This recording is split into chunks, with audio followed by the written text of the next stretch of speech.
आज हम बताएंगे कि एक फुल क्वेश्चन कैसे, जो 8 मार्क्स का क्वेश्चन है उसको कैसे हम लोग करेंगे। सब लोग ध्यान देना,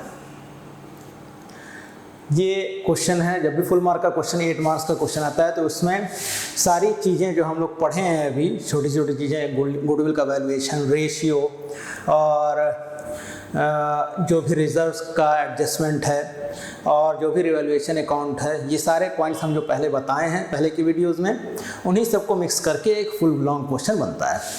तो लॉन्ग क्वेश्चन करने के लिए कुछ स्टेप्स हैं। अगर हम उन स्टेप्स को करते जाएंगे तो उन स्टेप्स में हमको नंबर भी मिलता जाएगा और क्वेश्चन गलत होने का चांस बहुत कम होगा। ठीक, तो यहाँ पे ये क्वेश्चन दिया हुआ है, बैलेंस शीट है, बैलेंस शीट में कैपिटल है ए और बी का, रिजर्व है 40,000 का, वर्कमेंस कंपनसेशन फंड है 50,000 का, बाकी लाइबिलिटीज़ हैं।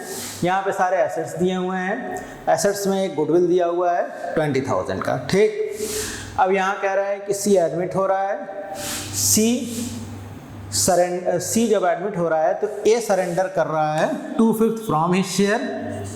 ए कितना सरेंडर कर रहा है? 2/5 फ्रॉम हिज शेयर, और बी सरेंडर कर रहा है 1/5 from his share. Old ratio A और बी का 3:2 है। सी कैपिटल लेके आया है 2 लाख और गुडविल वो लेके नहीं आया है। टोटल गुडविल फर्म का दिया हुआ है 1 लाख। ये पॉइंट्स दिए हुए हैं क्वेश्चन में, और बाकी सारे एसेट्स और लायबिलिटी में जो चेंजिंग हुई है उसके बारे में ये सारे पॉइंट्स हैं। तो अब सबसे पहले हम लोग क्वेश्चन में देखते हैं रेशियो। क्वेश्चन में सी एडमिट हो रहा है, सबसे पहले क्या देखेंगे? रेशियो। तो यहाँ पे ओल्ड रेशियो दिया हुआ है 3:2। ठीक, ओल्ड रेशियो 3:2 है। अब कह रहा है सी एडमिट हो रहा है, ए सरेंडर कर रहा है 2/5 फ्रॉम हिज शेयर, ए 2/5 अपने शेयर से दे रहा है और B 1/5 from his share. Ratio का सारा कंडीशन हम पहले की वीडियो में बता चुके हैं। तो यहाँ पे ए सैक्रिफाइस करेगा 2/5 और बी कितना सैक्रिफाइस करेगा? 1/5। तो यहाँ पे सैक्रिफाइसिंग रेशियो हो जाएगा 2:1। ठीक, और सी के शेयर के बारे में इंफॉर्मेशन है नहीं, तो ए जो सैक्रिफाइस किया और जो बी सैक्रिफाइस किया दोनों को जोड़ देंगे तो किसका शेयर मिल जाएगा? सी का। तो सी का शेयर हो गया 3/5 और सैक्रिफाइसिंग रेशियो क्या हो गया? 2:1। ये क्वेश्चन में था, गिवन था। अब क्वेश्चन स्टार्ट कैसे करेंगे, सब लोग ध्यान देना। इसमें हम लोगों को बनाना रहता है revaluation account, partners capital account और न्यू बैलेंस शीट। ठीक, तो स्टेप कैसे हम पहले क्या इंटर करेंगे, तो सबसे पहले जान लो तुम लोग। देखो कैपिटल बैलेंस दिया हुआ होगा क्वेश्चन में, जाहिर सी बात है जो बैलेंस शीट होगा उसमें पुराने पार्टनर्स का कैपिटल दिया होगा। तो यहाँ पे ए और बी का कैपिटल दिया हुआ है 1 लाख और 1 लाख।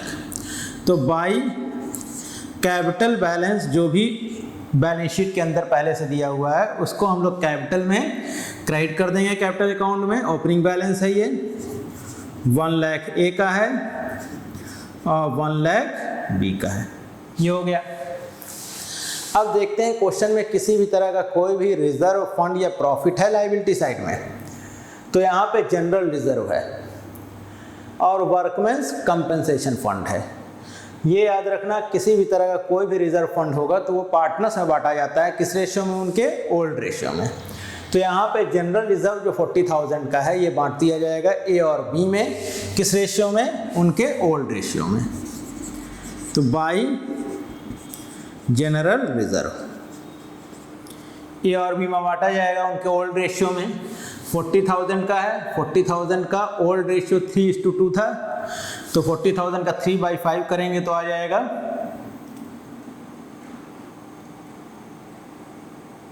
24,000 और 16,000। ये हो गया। अब देखो यहाँ पे वर्कमेंस कंपनसेशन फंड भी है। कितने का दिया हुआ है? 50,000 का।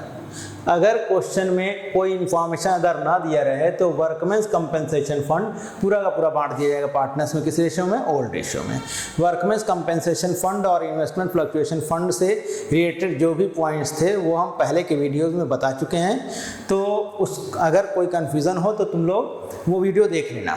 ठीक, तो यहाँ वर्कमेंस कंपेंसेशन फंड 50,000 दिया हुआ है। अब नीचे देखो इसके बारे में कह रहा है थर्ड पॉइंट में, workmen's compensation liability for workmen's compensation amounting ₹30,000। अब ध्यान देना सब लोग, यहाँ पे जनरल रिजर्व अब न्यू बैलेंस शीट में नहीं रहेगा, हम न्यू बैलेंस शीट ये बनाते जाएंगे साथ में। तो जनरल रिजर्व जो है वो अब न्यू बैलेंस शीट में नहीं रहेगा क्योंकि पूरा का पूरा पार्टनर में बांट दिया गया।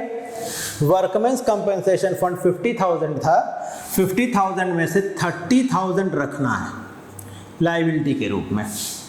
वर्कमेंस कंपेंसेशन जो रखना है हमको 30,000 किसके रूप में रखना है, लाइबिलिटी के रूप में। ठीक, 30,000 रख दिया गया और बाकी जो बचेगा वर्कमेंस कंपेंसेशन 20,000, बस वही बटेगा किसमें, पार्टनर्स में। तो 50,000 में से 30,000 हमने रख दिया, बचा कितना 20,000। इसको बांटना है हमेशा किस रेशियो में, ओल्ड रेशियो में। तो 3/5 यानी 12,000 इनका हो जाएगा और 8,000 इनका। अब देखो एसेट साइड में देखेंगे, कोई गुडविल लॉस या कोई ऐसा एक्सपेंस जो राइट ऑफ करना हो वो तो नहीं दिया है। तो एसेट साइड में देखो गुडविल दिया हुआ है, कितना गुडविल दिया है, 20,000। याद रखना सबसे पहले क्या देखना है, किसी भी तरह कोई भी रिजर्व फंड या प्रॉफिट वो बांट देंगे किसमें, ओल्ड पार्टनर्स में। किस रेशियो में, ओल्ड रेशियो में। अगर फर्म के बैलेंस शीट में, ओल्ड बैलेंस शीट में पहले से गुडविल दिया हो तो ये गुडविल राइट ऑफ कर देंगे ओल्ड पार्टनर्स किस रेशियो में, ओल्ड रेशियो में। तो इस गुडविल को राइट ऑफ करेंगे टू गुडविल। तो कितना है गुडविल, 20,000। 20,000 को राइट ऑफ करेंगे ओल्ड रेशियो में तो 12,000 ये राइट ऑफ करेगा और 8,000 ये समझ में आ गया। अब देखते हैं नया पार्टनर क्या लेके आया है। नया पार्टनर कैपिटल लाया है कितना, 2 लाख। तो कैपिटल लाएगा तो हम लोग इसकी एंट्री करेंगे cash account debit to capital. तो कैश अकाउंट डेबिट टू, अब ये याद रखना गुडविल ये जो हम राइट ऑफ कर चुके हैं, अब न्यू बैलेंस शीट में गुडविल नहीं रहेगी। ठीक, अब यहाँ पे देखेंगे इसके बाद कि क्या नया पार्टनर लेके आया। नया पार्टनर जो है वो 2 लाख रुपए कैपिटल लेके आया है, उसकी entry cash account debit to capital, यानी उसको हम लोग कैपिटल में न्यू पार्टनर का जो कैपिटल है उसके कैपिटल में लिख देंगे कितना रुपया है, 2 लाख। अब ध्यान देना 2 लाख रुपए कैपिटल जो लेके आया है ये कैश में जुड़ जाएगा। पहले से कैश बैलेंस हमारे पास 10,000 था, अब ये 2 लाख रुपीस कैपिटल लेके आया, ये अब कैश बैलेंस हमारे पास कितना हो गया, 2,10,000। अब यहाँ कह रहा है कि ये गुडविल के लिए कुछ भी नहीं लाया है। तो गुडविल के लिए अगर न्यू पार्टनर कैश में लेके नहीं आता है तो कहाँ से देता है, अपने करंट अकाउंट से। तो यहाँ पे टोटल गुडविल फर्म का दिया हुआ है 1 लाख। इसमें हमको चाहिए किसका गुडविल, सी का। तो सी का शेयर 3/5 है, तो सी का गुडविल हो जाएगा 1 लाख इंटू 3/5 यानी कितना हो जाएगा, 60,000। ठीक, तो यहाँ पे गुडविल ये जो कैश में लेके आया है, गुडविल ये कैश में लेके तो आया नहीं है, तो गुडविल ये कहाँ से देगा, अपने करंट अकाउंट से। तो यहाँ हम एंट्री करेंगे बाय सीज करंट अकाउंट। सी अपने करंट अकाउंट से देगा और ये बांट दिया जाएगा किसमें, ए और बी में। किस रेशियो में, उनके सैक्रिफाइसिंग रेशियो में। हमेशा गुडविल बढ़ता है किस रेशियो में, सैक्रिफाइसिंग रेशियो में, जो भी नया पार्टनर लेके आया हो या अपने करंट अकाउंट से दे रहा हो। तो यहाँ पे 60,000 जो सी को गुडविल लेके आना था वो अपने करंट अकाउंट से देगा और सैक्रिफाइसिंग रेशियो में बांटा जाएगा। सैक्रिफाइसिंग रेशियो है 2:1 यानी 40,000 2/3 40,000 और 1/3 20,000। 40,000 मिल जाएगा ए को और 20,000 सी को। अब ध्यान रखना अगर नया पार्टनर गुडविल कैश में लेके आता तो कैश में जुड़ता, लेकिन अगर ये गुडविल कैश में लेके नहीं आया है, करंट अकाउंट से दिया है, तो ये करंट अकाउंट हम लोग दिखाते हैं न्यू बैलेंस शीट में। कहाँ पे, एसेट साइड में। तो यहाँ पे ये जो करंट अकाउंट है इसको हम लोग न्यू बैलेंस शीट में दिखाएंगे, सीज करंट अकाउंट। कितना रुपया लेके आ रहा है ये, कितना अपना गुडविल इसको लेके आना था 60,000। ये सारा ट्रीटमेंट हम लोग गुडविल का और रेशियो का और सारे पॉइंट्स रिवैल्यूएशन के एसेट लायबिलिटीज़ के सेपरेटली हम बता चुके हैं पहले की वीडियोस में। अगर कोई भी कन्फ्यूज़न हो तो पहले का वीडियो तुम लोग देख लो, आराम से समझ में आ जाएगा। तो अब देखो यहाँ तक तो हो गया। अब देखेंगे एसेट और लायबिलिटी में क्या चेंजिंग हो रही है। जो भी चेंजिंग है उसको न्यू बैलेंस शीट में चेंज करते जाएंगे और उस चेंज का जो भी प्रॉफिट लॉस होगा उसको कहाँ दिखाएंगे हम लोग, रिवैल्यूएशन अकाउंट में। ठीक, तो अब यहाँ कह रहा है stock is under valued bye 20%। Under valued का मतलब होता है घटा हुआ है, अब इसको क्या करना है, बढ़ाना है। तो यहाँ पे स्टॉक पहले से दिया हुआ था 40,000 का, अब कह रहा है ये अंडर वैल्यूड है, तो अंडर वैल्यूड का मतलब इसको बढ़ाना है। और अंडर वैल्यूड जब परसेंटेज में होगा तो हम लोग निकालेंगे कैसे, 40,000 into rate upon 100 by rate, 100 minus rate. ये सारा पॉइंट हम पहले की वीडियो में बता चुके हैं, कोई भी कंफ्यूजन हो तो पहले का वीडियो देख लो। तो यहाँ पे 10,000 बढ़ गया इसका वैल्यू, ये कितना हो जाएगा 50,000। रिवैल्यूएशन से रिलेटेड सारे पॉइंट्स, जो भी एसेट से रिलेटेड पॉइंट्स हैं और जो भी लायबिलिटीज से रिलेटेड पॉइंट्स हैं, जो भी प्रोविजन फॉर डाउटफुल डेब्ट से रिलेटेड पॉइंट हैं, ये सारे पॉइंट्स का अलग अलग वीडियो बना हुआ है। और अगर कोई भी कन्फ्यूज़न हो तुम लोगों को तो वो सारे वीडियोस देख लो। तो यहाँ पे 10,000 से स्टॉक का वैल्यू बढ़ा, तो बाई स्टॉक क्रेडिट हो जाएगा रिवैल्यूएशन में। एसेट बढ़ता है तो रिवैल्यूएशन में क्रेडिट करते हैं, घटता है तो डेबिट करते हैं। अब कह रहा है मशीनरी डेप्रिशिएटेड टू 90%, यानी अब इसकी वैल्यू 90% हो जाएगी। यानी कितनी हो जाएगी, पहले थी ये 60,000 की, अब इसकी वैल्यू 90% हो जाएगी, यानी 54,000 हो जाएगा। मशीनरी का वैल्यू कितना हो जाएगा 54,000, पहले 60,000 था, अब ये 6,000 इसकी वैल्यू घट गई, 10% घट गई, तो कितना हो गया 54,000। समझ में आ रहा है सबको, 90% तक हो जाएगा, इसका मतलब 10% इसकी वैल्यू घट जाएगी। और वैल्यू घट रही है तो रिवैल्यूएशन में डेबिट कर देंगे। टू मशीनरी, इसकी वैल्यू घट के 6,000 घट गई। अब कह रहा है investment costing ₹40,000 is to be taken over by a at ₹30,000। अब ध्यान देना है इस पॉइंट को। इन्वेस्टमेंट टोटल हमारे पास 80,000 का था। इन्वेस्टमेंट हमारे पास टोटल कितने का था, 80,000, 80,000 का। इन्वेस्टमेंट हमारे पास 80,000 का था पहले से, इसमें से ए ले लेगा। कितने का इन्वेस्टमेंट ले लिया ये, 40,000 का। तो अब इन्वेस्टमेंट हमारे पास कितने का बचा, 40। अब कोई पार्टनर कोई एसेट ले लेता है तो वो पार्टनर कैपिटल में डेबिट हो जाता है। तो हम यहाँ इन्वेस्टमेंट को एक कैपिटल में डेबिट कर देंगे। अब ये ए इसको लिया कितने पे है, 40,000 का है, और लिया कितने पे, 30,000। तो कितने से डेबिट करेंगे हम इसके कैपिटल में, 30,000। अब 40,000 का सामान 30,000 में कोई ले ले तो 10,000 का लॉस होगा ही होगा। तो यहाँ पे इन्वेस्टमेंट जो ए लिया है उस पर 10,000 का फर्म को लॉस हो गया, तो हम रिवैल्यूएशन में इसको क्या कर देंगे, डेबिट। घट रही है वैल्यू। अब कह रहा है creditor are to be paid more, कितना ज़्यादा देना है और क्रेडिटर्स को 8,000। तो यहाँ क्रेडिटर्स पहले थे 60,000 के और 8,000 से इसकी वैल्यू और बढ़ जाएगी। तो अब क्रेडिटर की वैल्यू कितनी हो जाएगी, 68,000। तो यहाँ क्रेडिटर की वैल्यू अब हो जाएगी 68,000। लायबिलिटी बढ़ती है तो हम क्या करते हैं, डेबिट। तो यहाँ क्रेडिटर हम डेबिट कर देंगे कितने से, 8,000 से। अब कह रहा है कि debtors are all good. Debtors are all good का मतलब है कि प्रोविज़न लगाने की अब कोई ज़रूरत नहीं है। तो यहाँ पे प्रोविज़न फॉर डाउटफुल डेब्ट जो 10,000 लगा हुआ था, अब इसको लगाने की ज़रूरत नहीं है। तो डेटर की वैल्यू पहले 1 लाख थी और 10,000 प्रोविज़न लगा हुआ था, तो अब प्रोविज़न नहीं लगाना है तो डेटर की वैल्यू कितनी हो जाएगी, 1 लाख। और ये लायबिलिटी घट रही है बाय प्रोविज़न फॉर डाउटफुल डेब्ट 10,000। और अदर कोई पॉइंट नहीं दिया है क्वेश्चन में। सारे पॉइंट्स हो गए, ये क्वेश्चन हम लोग कर चुके हैं, मतलब सारे पॉइंट्स हम लोग कर चुके हैं।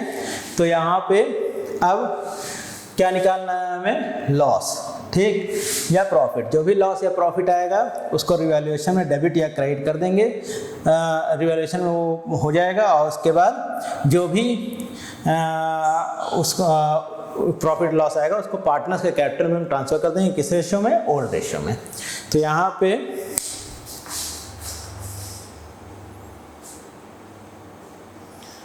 अब यहाँ पे रिवैल्यूएशन का लॉस आएगा, कितना है टोटल, यहाँ 24,000 और यहाँ 20,000। तो 24,000 में से 20,000 जाएगा तो यहाँ रिवैल्यूएशन का लॉस आ जाएगा 4,000। इसको हम लोग पार्टनर्स के कैपिटल में ट्रांसफर कर देंगे, किस रेशियो में, ओल्ड रेशियो में। तो यहाँ पे ये 4,000 का जो लॉस है वो बांट दिया जाएगा ए और बी में, किस रेशियो में, उनके ओल्ड रेशियो में। तो ये हो जाएगा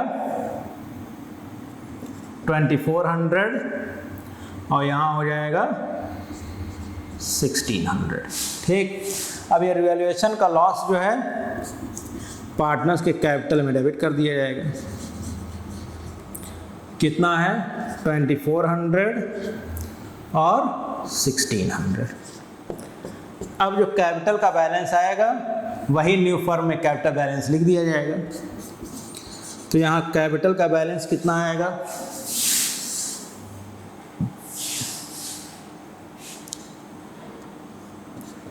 $1,76,000 में से 42, 1,34,000, 1,31,600 इनका कैपिटल बैलेंस आ गया। इनका आ जाएगा 1 लाख टोटल 44,000, 1,44,000 में से इतना जाएगा तो हो जाएगा 1,34,200। ये हो गया 34,400, सॉरी 34,400 इनका बैलेंस आ गया। और इनका बैलेंस है 2 लाख, टोटल 2 लाख। अब जो ये कैपिटल बैलेंस आया है वही न्यू बैलेंस शीट में पार्टनर्स का कैपिटल हो जाएगा। ए का हो जाएगा 1,31,600, बी का हो जाएगा 1,34,400 और सी का हो जाएगा 2 लाख। ये हो जाएगा पूरा 0 0 0 6 4,66,000। ये समझ में आ गया, सारे पॉइंट्स हम लोग कर लिए। अब बैलेंस शीट का न्यू टोटल हम लोग फाइंड कर लेंगे। बैलेंस शीट का न्यू टोटल आ जाएगा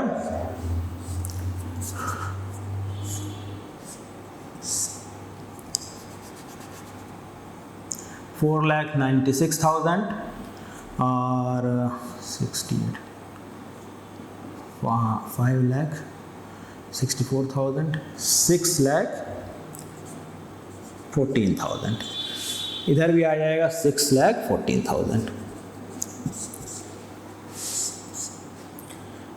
तो कैसे करना है एक फुल क्वेश्चन सबको समझ में आ गया। स्टेप तुम लोग ध्यान दिए कि कैसे हम कर रहे थे, क्या पहले किए और उसके बाद क्या किए, ठीक। तो जो एक लॉन्ग क्वेश्चन होता है वो सारे शॉर्ट्स पॉइंट्स जो हम लोग पढ़ चुके हैं पहले, उन्हीं का मिक्सचर होता है एक लॉन्ग क्वेश्चन। तो अगर हम लोग ध्यान से सारे पॉइंट्स को सेपरेटली याद रखेंगे, जो भी पॉइंट्स हम पहले पढ़ चुके हैं, तो कभी भी लॉन्ग क्वेश्चन हमारा गलत नहीं होगा। अब अगला जो क्वेश्चन हम बताएंगे अगले वीडियो में कैपिटल एडजस्टमेंट का, जिसमें कैपिटल नहीं दिया रहेगा न्यू पार्टनर का, और ओल्ड पार्टनर्स के कैपिटल के बेस पे न्यू पार्टनर कैपिटल फाइंड करेंगे हम लोग, ठीक। तो अगले वीडियो में वो लोग पढ़ेंगे।